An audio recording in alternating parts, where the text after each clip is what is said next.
Okay, welcome to the collab of Unique Astrid and Fiber by Nature. Right, this is Kai.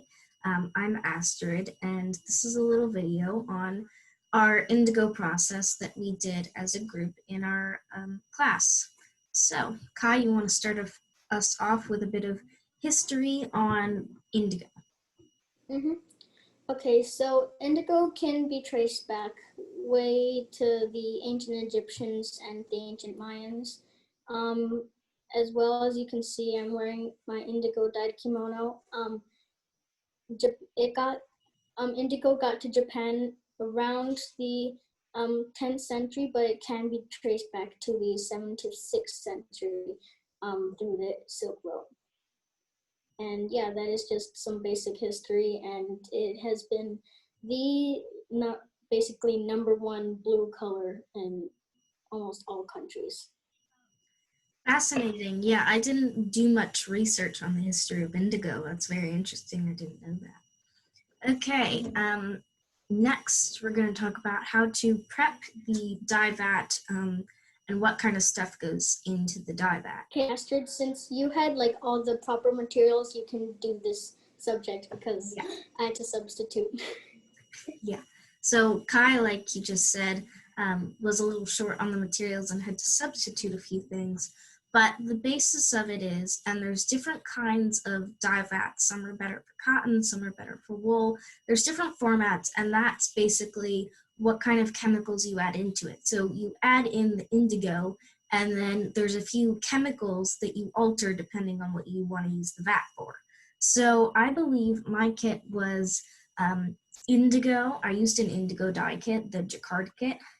It used indigo, soda ash, and hydrosulfite, I want to say.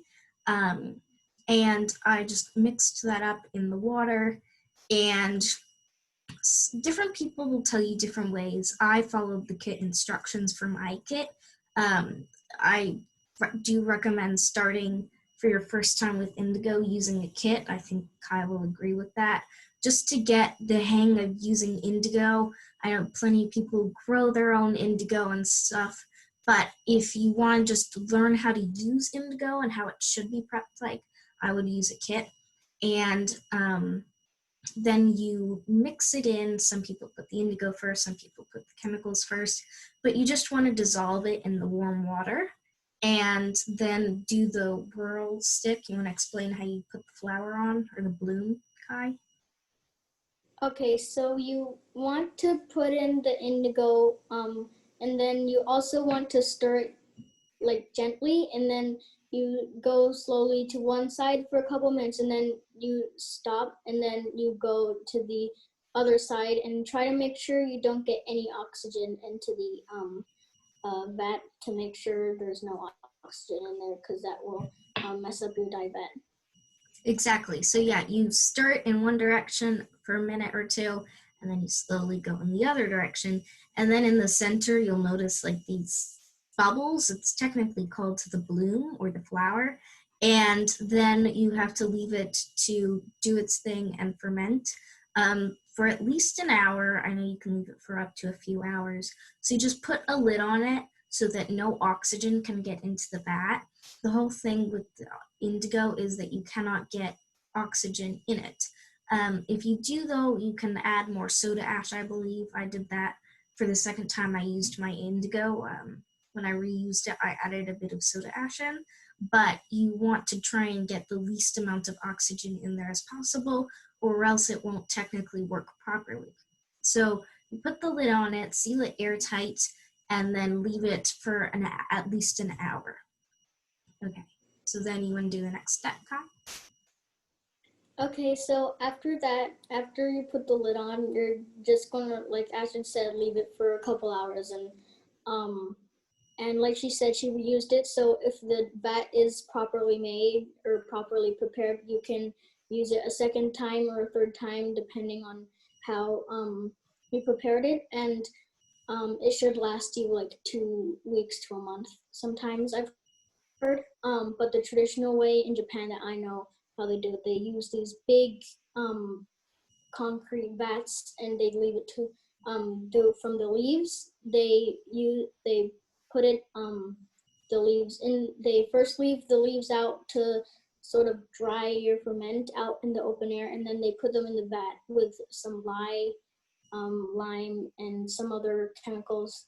Um, but then they have to mix it, and then they from there, I believe, they leave it to ferment for like another week or so, and then they put it into the smaller vats that they have fire underneath to keep it heated. Mhm. Yeah, and then so there's different, like I said before, different processes.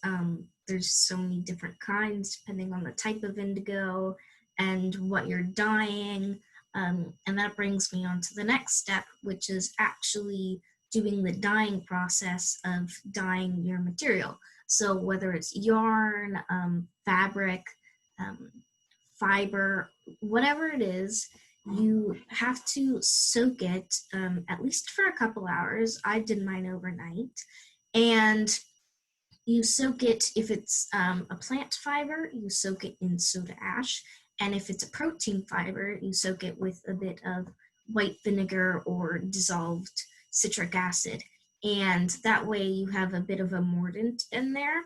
And then you just soak it overnight in a cold or tepid, warm bath, whatever, to open up the fibers. That way the fiber is prepped for dyeing. And then when you go into the dyeing, you just squeeze out as much liquid as you can so that you're not actually getting anything into the vat that's not indigo or that indigo vat. And then when you go to dye, you wear gloves if you don't want smart hands, right? Um, yeah. And then you dunk it in the vat for, I think, 15 minutes. 15 minutes, exactly, yes. And again, this is another, it's the same point depending on your kit or whatever kind of indigo you're using. This may be slightly different, but the standard time is 15 minutes. And then you take it out to oxidize it. Oh, and when you're to take it out of the vat, you have to squeeze it out, but under the indigo vat so that you're not getting oxygen in it. So before you take it out, you're going to put your hands in and squeeze it. And then that way when you pick it up, there's no indigo, like there's not much indigo left in there. You're keeping the oxygen out of the vat, if that makes sense. And the same thing when you're putting it in, you want to squeeze out all the water first so it's not dripping wet, and then you slowly put it in so you're not just like dropping it in there, and then there's a big splash, and then the water goes like into the vat. Yeah, throughout the whole process, you have to be very careful not to get any oxygen in the vat. And then you take it out and let it oxidize. So when you take the fiber out, it should look green. So should your vat after it's been sitting for an hour or two.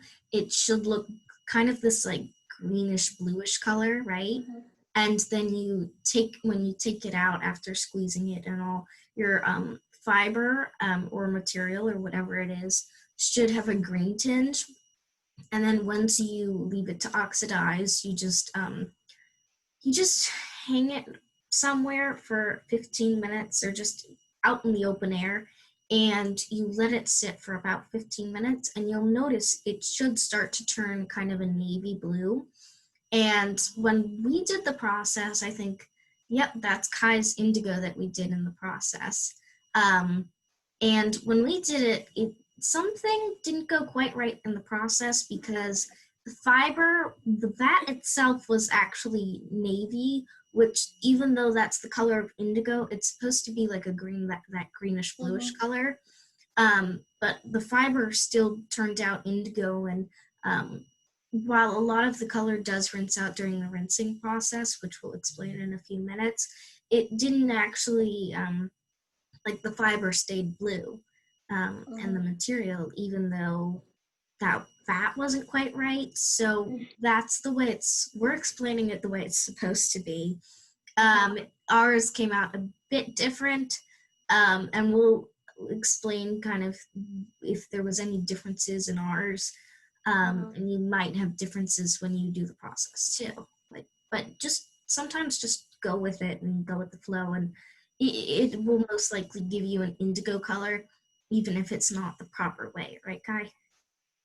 Oh, and also another thing is you to prepare your vat, you're going to want some sort of like a 5 gallon bucket, and you want to have a big bucket and not just a small little bucket. And another thing is that Astrid said you can also leave it out in the open air, but me and my teacher, we put it in some clean water so it can sit in the water and rinse out some extra dye, which you can also do in the rinsing process, but we put it in while we were doing it. Yeah. So then you do that process kind of the dunking and then letting it sit for 15 minutes and squeezing it and taking it out for however many times you want. The more you do it, the darker it will get. But when you do the process, also keep in mind that as you rinse, a lot of that color bleeds out, right? If you the first time you put it in the water, it's like as dark as the vat. It's very dark. Well, And mine, like Astrid said, our vats weren't like so. Well, at least my fiber didn't like came out white, like, and it's still very light because after I finished the project, I didn't really rinse it. I sort of just lightly spritzed it with the hose, and I just left it out to dry. I mean, it came out with some dark spots, but as you can see, overall, it's still pretty light. yeah. So it's you do that process, and no matter what the way it looks when it comes out, I guarantee you're gonna get some kind of bluish indigo color. Me and Kai both have that, but it's still blue. It's still indigo color. Um, and so then we go on to the rinsing. Kai, will you explain the way you rinsed it, and I'll explain the way I rinsed it. Okay, so like I said, I just quick rinsed it with a hose. Um, but I think the first time I let it sit in like a bucket of water for a couple minutes, and I squeezed it out in the grass, and then I left it to dry. That was the first time, but the second time I just sprayed it with a hose. Gotcha. Yeah, I did similar but a bit different. I had a big metal pot that I just used to fill up with some like room temperature water. And the first time I did do a bit of soap. For both times we died 2 times, and reused the vat a few weeks later. But the first rinse, a lot of dye will come out, and then I just rinsed it a few times, kind of going up and down with the fiber a bit to try and get any excess dye out, so that way when it's dried and you're handling it, you won't get smurf hands. I still when I play with, like, when I open up the fiber and stuff, I do get smurf hands. We all did get smurf hands, I think. But it's better that way if you rinse it a few times. So I think I did the first time, I did a bit of soap, and then the second, and then I did like 3 more rinses or something that I did plain. And then the first time I did it, I hosed it off then. And then the second time we dyed, I dyed some cotton yarn. And it was raining out, but I left it out in the rain to try and get rid of all that excess dye. So I just put it on a drying rack, but out in the rain. And it actually really helped. Like, if I feel with my fiber, my hands don't turn blue, which I do have with the other fiber I did. And that one I didn't do the rain, and the rain actually really helped on the one that I did do the rain. So it's a weird process, and depending on your studio, and where you're working, you may alter these a bit. But everyone has their own slightly different process depending on their system and what they have, right? Mm-hmm. Yeah. Okay, so next we created a small list of things. Do you want to talk about, I haven't spun my fiber yet, actually. Mm-hmm. So Kai, you want to explain how your spinning is going and how you prepped it, if you prepped it Okay, at all? so this is like I've showed you countless times in the meeting, but this is mine, and so I dyed it in a braid, so in a crochet braid. So there's some white spots, but there used to be like these weird concave shapes that were literally you could see the border, but I fluffed it out, so now you can't really see it as much. So as you actually saw in one of my previous videos, I was actually making roll eggs with it. So here's the first batch that I made, and I mixed it with some sari silk. So some blue sari silk that I have here. And then I made roll eggs with it on my hand carders, and I'm just spinning it normally. And then this is how it's turning out so far. And then this is a roll egg that I brought to show you guys. Because the sari silk gives a bit of a tweed effect, right? Uh-huh. Okay, I will explain how my fiber came out in just a minute, but I actually forgot to go get it before we met. So Kai, if you want to discuss how your yarn is spinning up or whatever you want to talk about, just go for it. I'll be right back. Okay, so it's spinning out pretty nice. So this is some singles. I haven't plied it yet. This is what this second batch is for. So as you can see, there's like these specks of different colors in it, like some some greens. That's because the sari silks, if you didn't know, they're made from Indian saris. So like the saris that Indian women would wear, they're super pretty, and they actually take old saris and then they put them through like a shredding machine thingy, and then they like shred it up into little bits and pieces until eventually it turns back into fiber, and then from there they sort of turn it into roving, or I think it's combed top. I'm not sure, but yeah, they turn it into a sliver. Nice. Yeah. Very interesting, all that. So, yeah, I was keeping an ear out and it's very fun. So let me share how mine came out now. I'll share the first time we died and then the second time. So the first time we met, well, not the first time we met, but the first time we did indigo, I dyed 8 ounces of Corriedale. And so one I dyed while it was braided up. And the kit that I got was actually a bit of a tie-dye kit. So there was like rubber bands and these like weird wood blocks and stuff. So I threw a couple things on there, trying to be mindful of the fact that it's fiber and it's fluffy. And if you can see, there's not much variation to it. Let me just unbraid a bit. But there is a bit of variation. Um, you can see there's some white spots, and I haven't spun yet any of this yet, but I want to spin it, like I don't want to card it or anything to try and maintain that variation throughout the fiber. And so that one I dyed braided. You can see there's like a white splash there. Patch, sorry, I was trying to say spot and patch at the same time. There's a little white patch there from that variation when I was dyeing it. And so I don't know how many dunks I did on each of these. It was like 3 or 4, something like that. And so there's a decent indigo color considering it wasn't the perfect fat, let's say that. And then I also did this is the other 4 ounces, some solid indigo. This is, again, Corriedale.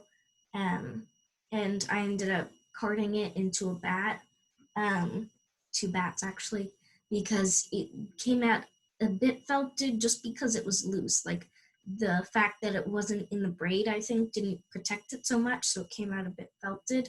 But it carded up nice and fluffy, which is the nice thing about carding. It just fluffens everything up, makes it really big and poofy. So I carded both those, and then the second time we dyed, I did this yarn and it got a little bit muddled in the rinsing. You can see here at the bottom it's a bit tangled, but I think once I put it on the skein and cake it up, it should come out straight. It shouldn't be tangled.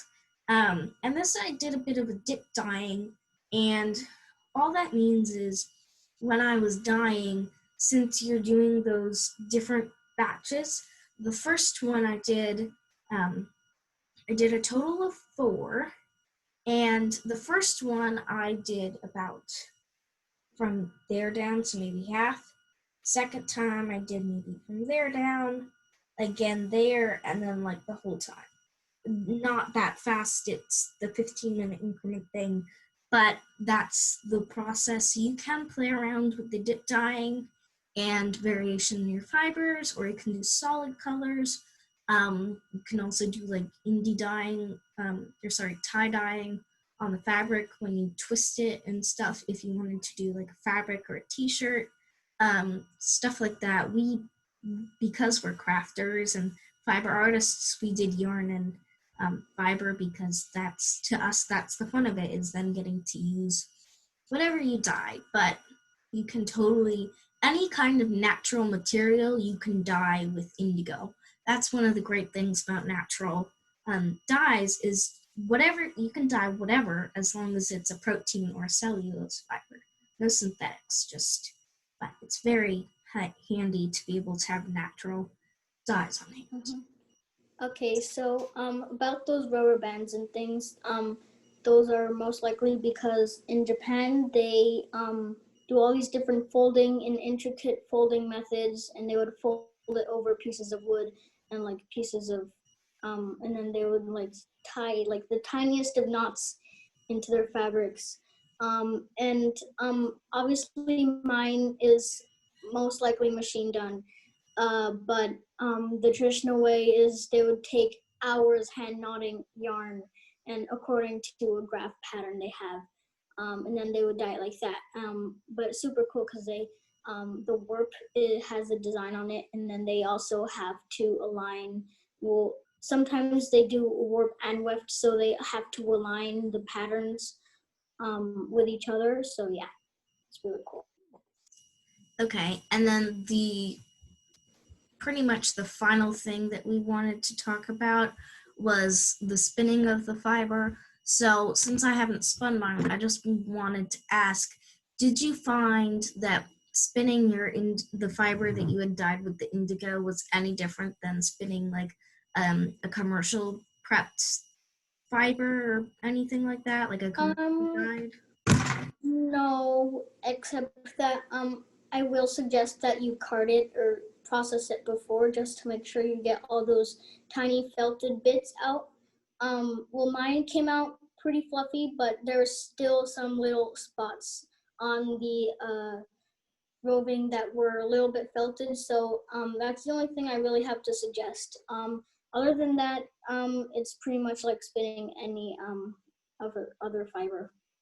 Gotcha. So preferably card it if you don't have any carding cloth, like whether it's hand cards, blending board, or drum carder. If you don't have any of that, you can just make sure you go through the fiber and just really fluff it up and open it up. And if you wanted, like Kai said, he blended it with sari silk. You can also blend it with coordinating colors or contrasting colors. That's also a fun thing to play around with, or dyeing fiber blends, like a wool silk blend or a wool bamboo blend.